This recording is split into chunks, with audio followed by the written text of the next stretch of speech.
And the chickens gave you eggs. Hi, Alicia. Just woke up in the morning. And how old? What were the ages? How old were your brothers and sisters? Between 2 years apart, 8 and 9. And what were their names? Sime Meshul.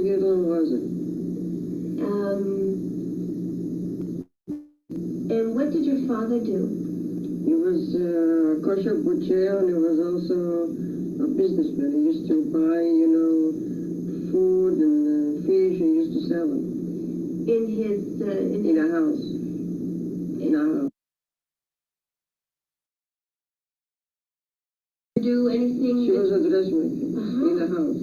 Oh, so people used to come to you and... Gentiles, not Jews. Oh, not the Jews. Did the Jews do their own dressmaking, or for the most part? So the Gentiles came? From the small towns, from the Delta. Peasants. And how did you celebrate the holiday? So I hope that you could hear that. So some of you could hear it and some of you couldn't. Yeah. You could hear it, we but could not understand not very it. well. Okay, well, okay. We only have a few pictures of my mother and her parents and her grandfather. This is my mother's mother, my grandmother, and she's actually pregnant with my mother. And her name was Bubble, and that is her father, my grandfather, whose name was Couple. And here's a picture of my mother when she was about 6 or 7 months old, sitting on her father's lap with her mother, and that was her grandfather.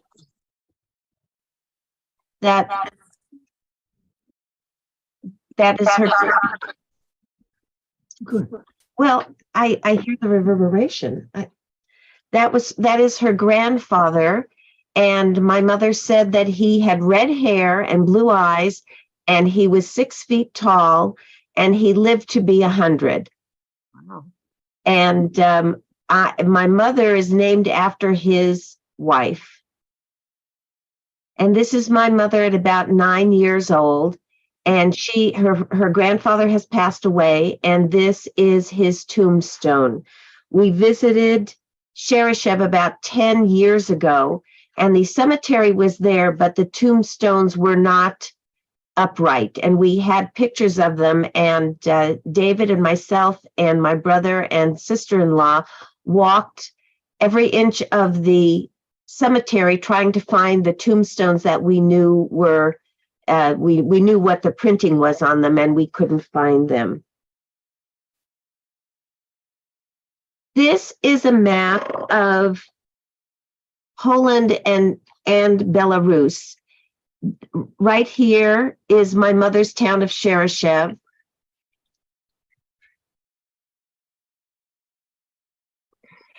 And here is the town that my father lived in, Pinsk. So they were about 60 miles apart. This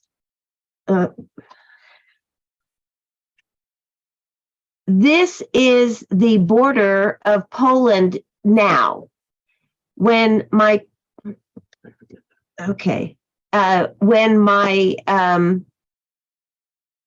parents lived there, the Polish border went all the way out here, and so their towns were in Poland. And now this is Belarus.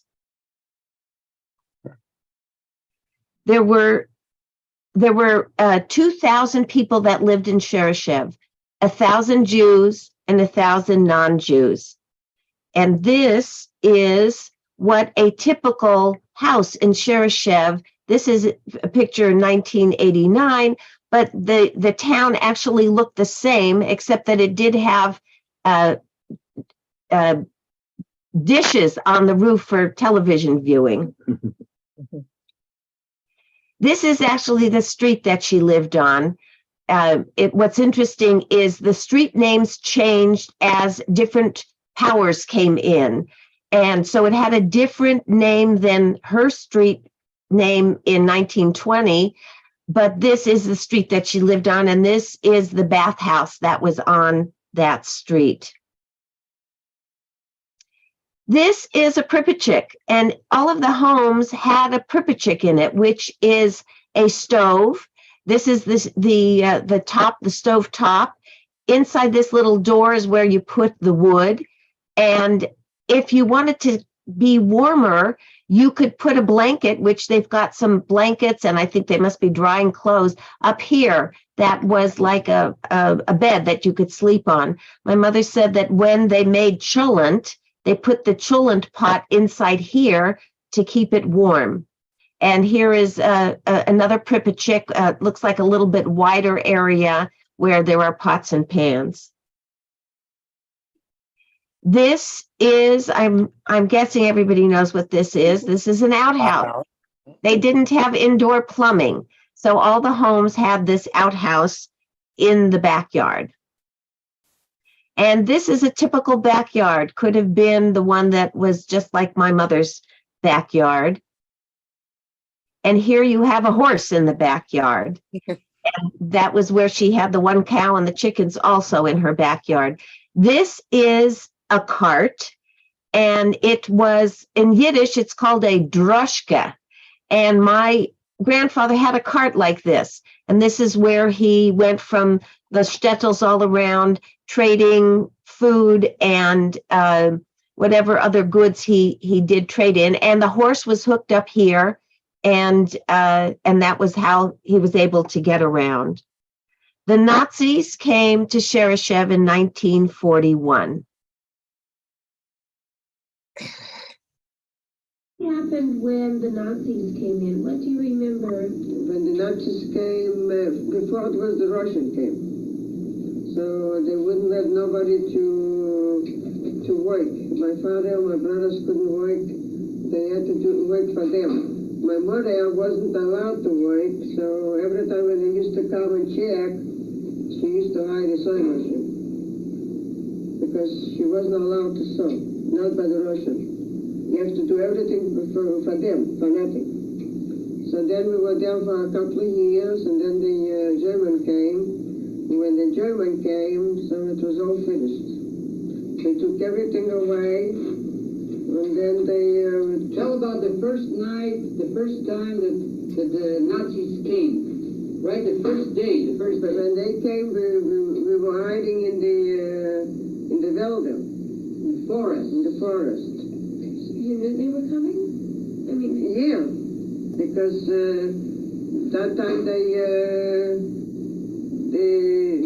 the Russians ran away, so the Germans came, and then we were hiding, but it didn't last too long because we had to go back to the houses. And then when they came, they started taking out people. They took my father, my two brothers, that they told them to go and look for food, for chickens. So then they were hiding in Bessie's parents' house. And then I was going to look for them, and at night when it was quiet, so they came back home. So when they came back home, so every time when the Germans came, they used to hide underneath the bed, because they took most of them, the men, but the women they wouldn't bother too much. So they used to hide, and my mother, myself, my sister used to be out inside the house and pretend that nobody's there. When we used to have a cow and chickens and everything, they took everything away. Even the food they used to try. The Germans took it away. But we weren't there too long, and then one day they told us that we have to come in the morning, and they'll take us someplace. So they took us in a town far away, and the men used to work separate, and the women they put on trucks. So then we met some men were killed on the way from our town to the next one. But my family were all alive. So when we came to that town, we were there a short time because... what was the name of the town? I don't remember. What year was it? In 19... let's see. wasn't it the 1930... 41 when the Germans came. 41. So then they let us go. So we decided to go to Prussian and the labor was there. So we were walking. Did you take suitcases with you? No, nothing. No, just a few food to eat, but we didn't have anything. But before you came to Puzina, one of the towns that you came in, Yeah. all the Vilna or what? I don't know. no, not Vilna. All of the Jews of that town had been killed by the Yeah, Nazis that's right. before you came to Puzina. So you see, nobody was there. There was no food to eat. So since they let us go to Prussian, they didn't let us go to Prussian. They let us go to Mouch. In Mouch was my father's brother-in-law, on one side, on his family were there. So we were all walking to that town, and we came over there. So all of us were divided by the family. You see, I was staying with my sister, with one of the family. My father and mother was staying with another family because they in Mouch. They didn't have enough room. It was small houses. So we were there for a short time, and then they said that Mouch has to. They told all the people in Mouch to move out of there. So since my mother and some of the boys were pushing into visiting labor, so we went over to the people and told them that our family are pushing it, so they let us go to Pushing. So we left for Pushing. The Germans. So you told the Germans this? Yeah, And they let us go.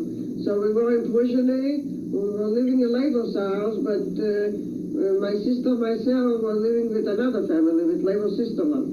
And at that time, when all the Gentiles found out that we are alive, so they used to bring us food. That time was no ghetto yet. It was no fence. So they could come out, and they used to bring my mother to make clothes, and they used to bring our food and everything. You mean from Sarah, the Gentiles? The Gentiles. What did you think was going on? We knew that they're killing the people. We They knew were it. killing Jews. You Yeah, knew that. yeah. So, so we were there for a couple of years. In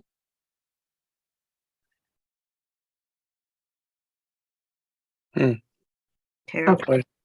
So can you, okay, there we go.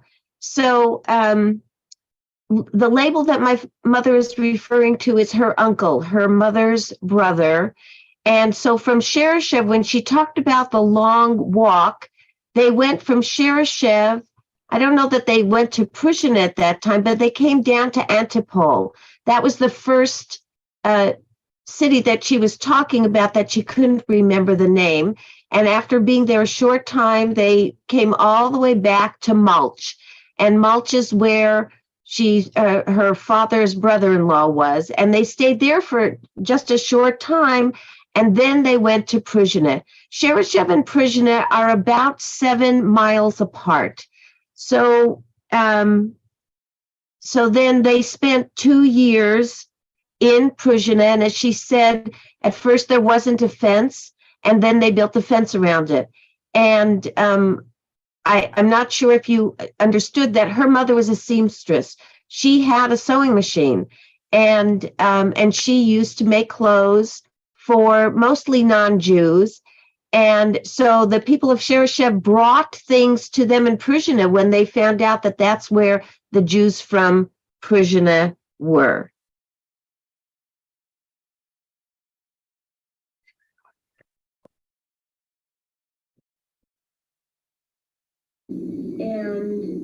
And you were living with With labor. labor, yeah. And then what happened? Then Now they made it a ghetto? sure, we were down together for 2 years. Uh-huh. When we couldn't go out. There was no stores, no nothing. When my father was, which I gave him, but with the Gamase out, and they arrested him. Mm-hmm. So he was in jail for a while, and then they let him out. So how did you eat? What kinds of food did you have? Because the Gentiles used to bring us. So we had plenty of food to eat. We even baked matzah for Pesach in our own apartment, your house. Well, even in the ghetto. Huh? Yeah, we baked matzah. And in the ghetto, but you lived with label in the Oh, ghetto. sure. So there were a lot of people in a small house. We were there, 5 of us, and label was 6, 7. And there were 2 more, but 9 people.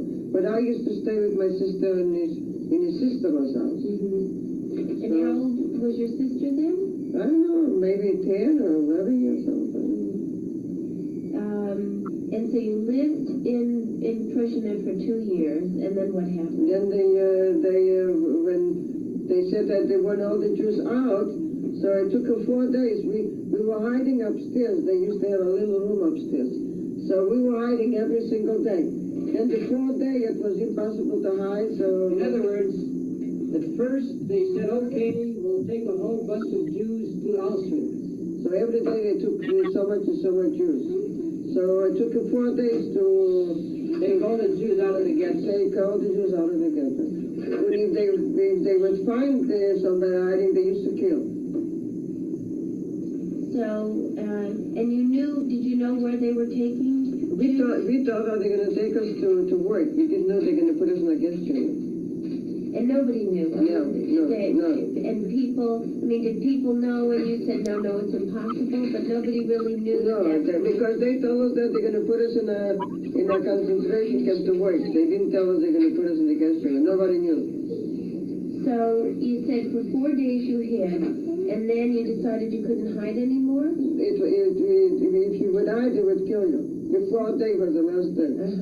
So we couldn't hide. You see, up until then, they sort of voluntarily went into the train wagons, and then they kept wanting more and more, and then they started looking, and they didn't want anyone to hide. But they used to yell and scream, and they used to tell everybody to come out, otherwise they'll shoot. But you didn't come out. Not till the 4th day. So you took a chance, really. The 3 days we were hiding, we took a chance, but the 4th day it was impossible. Because it was already very few Jews, and they were going to start searching, and if they'd find you, they'd kill you right there. So we decided to go on. Liquidation of the Prussian ghetto took 4 days. There were 10,000 Jews in the ghetto. 2,500 Jews each day were taken to Auschwitz. My mother and her family left the ghetto on January 31st, 1943. The train station was 7.5 miles from the Prussian ghetto. The Nazis commandeered 400 sleds. It was in the winter and there was snow on the ground, 400 sleds to take the Jews from the Prussian ghetto to the train station. 6 people were put in each sled. This could have been the boxcar that transported my mother, her family, and 10,000 Jews from Prussia to Auschwitz. We can see this boxcar on display at the Ronald Reagan Library right now. There were no seats. Perhaps 30 people could stand or sit comfortably in the car on the floor. The Nazis put 120 people in each car. You could only stand. The Jews had no water and no food. The trip to Auschwitz took 3 days. So here is Pruzhnev, and Cherished is right here. So this is the path that the train took. Oh, I'm sorry, the path that the train took to Auschwitz. Upon arriving in Auschwitz, the Jews saw this sign. Arbeit macht frei. Work will set you free.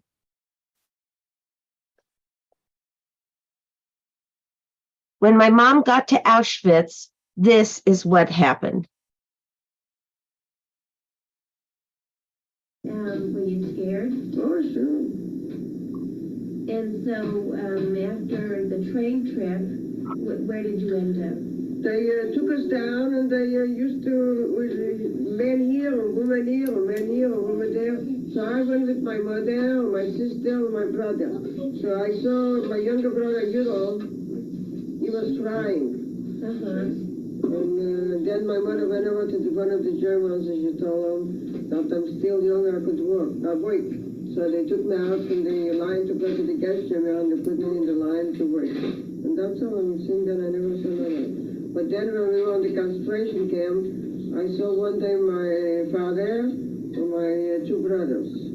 On the second day, Your father asked you if your mother's still alive. yeah, my father asked me if my mother was still alive. I said no. Then the second day, my slave and my brother gave me a kettle with food. And then the next day, I gave him back the kettle. And then after that, I never saw them again. But I used to see Meshul, he used to work in a bakery. So he used to bring me bread. And this was in How did the Auschwitz. mother? Yeah.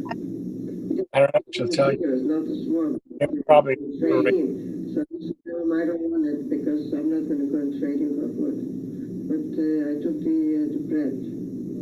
I don't know, some allow me a lot. I don't know.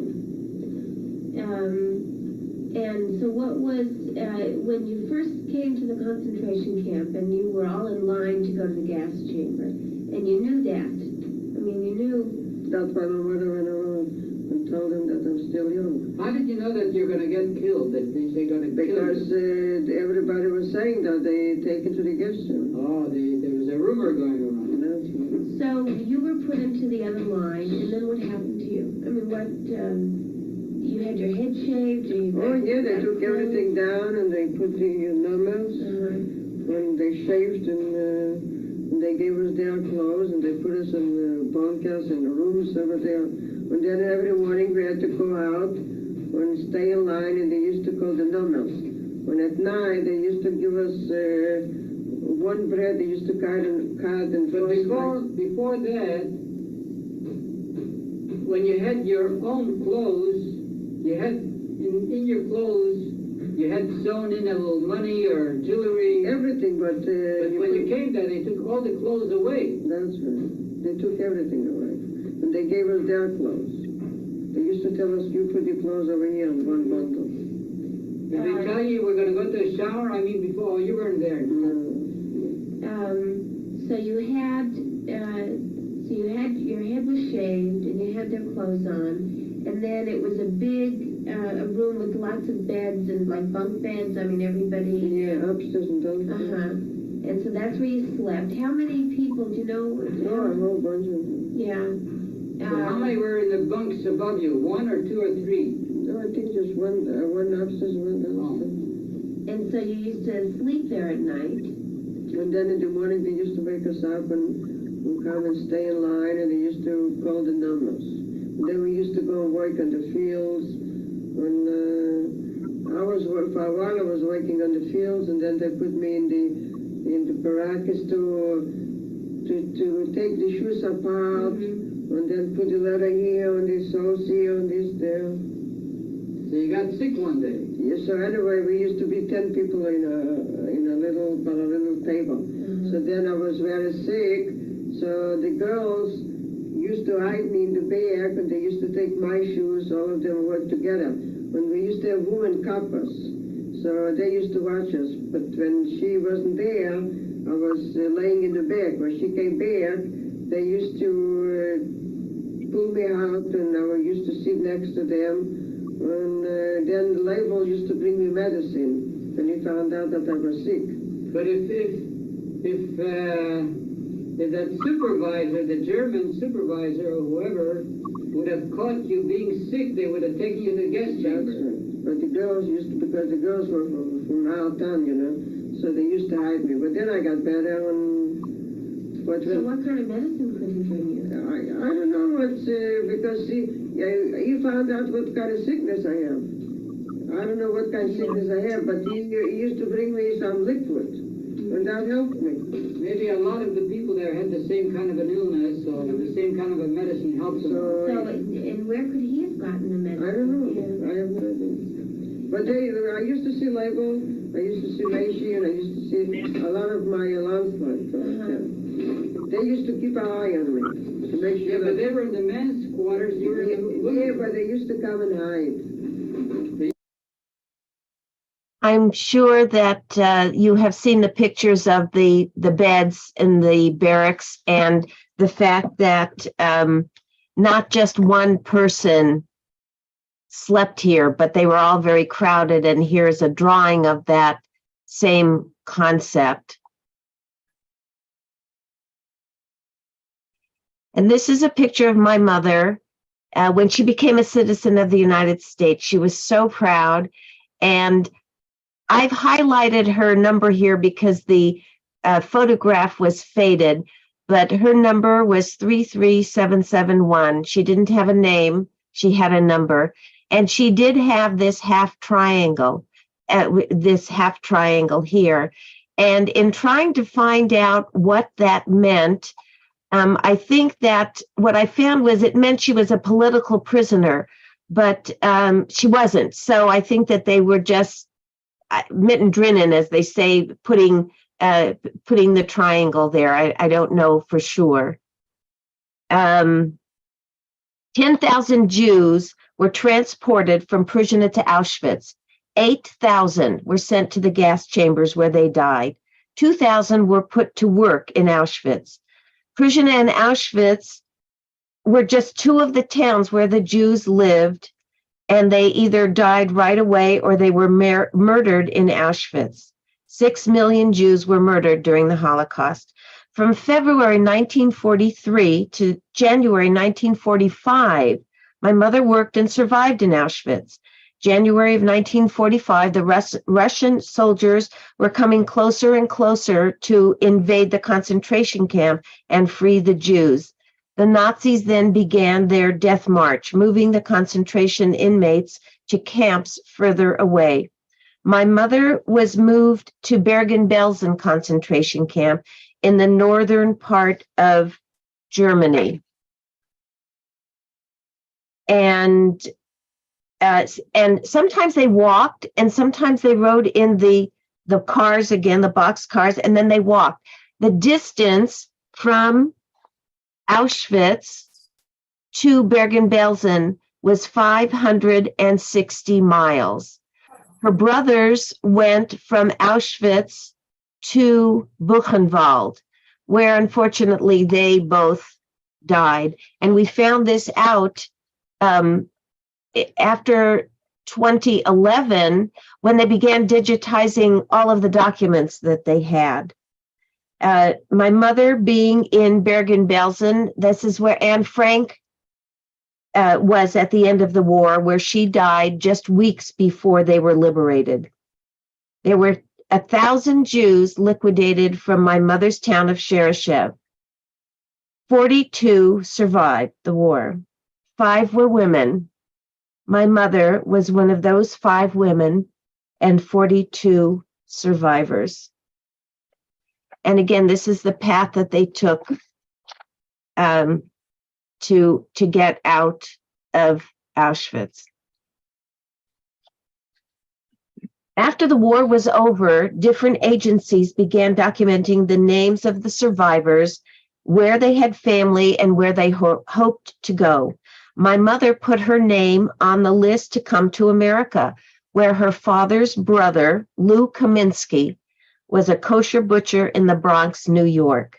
While she waited for someone in America to find her name, she lived in Feldafing, which was a displaced persons camp, a DP camp. She found other survivors from Prishtina, including her uncle Label Chesnick, who she was speaking about in Auschwitz, who also placed his name on a list to come to America. Here are some pictures from after the war. And here is the springtime when they weren't too cold yet. So this is my mother right here, and this is a group from Prishtina. Here she is again. The weather is turning a little cooler, and they all have coats. And remember, they had no clothing, so these were all donations that the volunteers were finding for them. Here she is marching again, and here she is, and again there's snow on the ground. And here is my mother has changed places here. Here is her picture right here.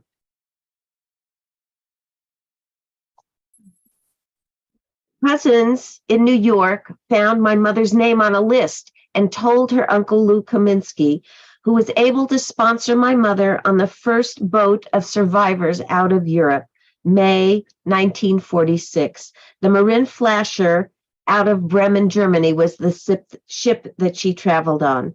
She landed in New York 11 days later, and she met her loving family. She told me that she was sick all of those 11 days on the boat in steerage, waiting for the trip to be over. She stayed in New York for 2 years and then came to Los Angeles, where she had a blind date with my father, Leonard Meshul, in August 1948, and they were married in November 1948.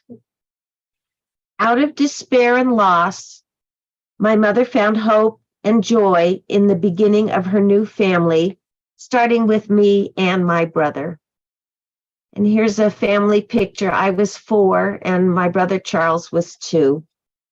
And her family continued to grow with grandchildren, including Alicia and Benji and Shayna. Actually, those were the 3. And great-grandchildren. And here we have a picture from when David was honored. So great-grandchild Gavi and Eitan and Ehud, who is married to Alicia and Yael, and the 2 of us, Shayna and her husband Aaron, Benji and his wife Alana, and Evan and Judah. Shayna, her youngest grandchild, bounded into the room as I was interviewing my mom and put a smile on her face. How long have you been married? 3 darling grandchildren plus Shayna, my darling grandchild. Shane, you want to send Grandma Simmy's lap for a minute? Is she in the video too? My little Shayna. You want to say something to Grandma Simmy? What do you want to say to her? I love you, I love you, I love you. I love you, I love you. You want me to do that? You're my darling granddaughter. You're my darling granddaughter. You're the Grandma Simmy's your granddaughter? No. You're my girl. So did we cover it? So that's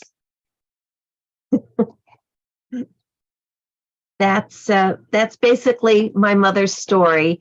The sound is from a 1990 a camera, so that's why it was a little like it was, and I'm sorry if you had a hard time hearing it. I want to tell you before I ask you if you have any questions that as the daughter of a Holocaust survivor, my brother and I always knew that my mother had been in a concentration camp. I honestly don't remember when we knew that, but we always knew it.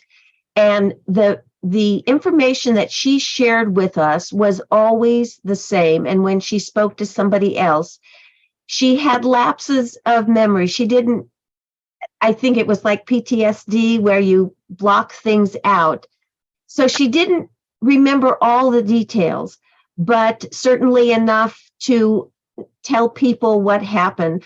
I made it my job in the last 10 years to read as many books about the Holocaust as I could, to read books that the tattooist of Auschwitz, he tattooed my mother. The dates that are in that book was when she came to